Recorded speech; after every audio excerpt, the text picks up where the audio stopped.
ఇంకా ఈ charging stations, ఈ ఛార్జర్స్ యొక్క గొప్పతనం ఏంటంటే, ఇప్పుడు మనం చెప్పింది ఇది 60 kW, కానీ ఇది మాడ్యులర్ ఛార్జర్. అంటే ఇందులో లోపల కొన్ని మాడ్యూల్స్ మార్చంగానే ఈ 60 120 చేయొచ్చు, 120ని 180 కూడా చేయొచ్చు. అలాగే ఇంకా ఇక్కడికి వచ్చేసి కొంత చిల్లవ్వాలి అనుకునే వాళ్ళకి కూడా ఇంకేమైనా ఏర్పాటు చేశారా? ఎందుకంటే ఛార్జింగ్ పెట్టడానికి కొంత టైం పడుతూ ఉంటుంది కదా.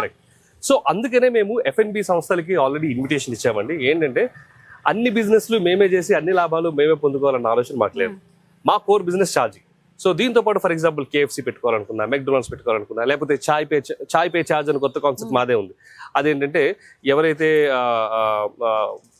ఏమంటారు ఆంటర్ప్రీనియరల్ ఓరియంటెడ్ విమెన్ ఎవరైతే ఉంటారో వాళ్ళకు 1 లక్ష 2 లక్షలు ఒక మంచి ఛాయ్ డబ్బా ఇచ్చి అక్కడే పెట్టి చేయాలని ఉంది. సికింద్రాబాద్లో మీరు ఆల్రెడీ చూసారు. సో ఇలా society for elimination of rural poverty, SERP అని, ఏషియా డెవలప్మెంట్ బ్యాంక్ అని, తర్వాత ఇన్ఫోసిస్ ఫౌండేషన్, వీళ్ళందరితో మాట్లాడుతూ ఇటువంటి విమెన్ కూడా ఆంటర్ప్రీనియర్స్ గా ఎంకరేజ్ చేయాలని మా ప్రయత్నం, ప్లాన్ కూడా.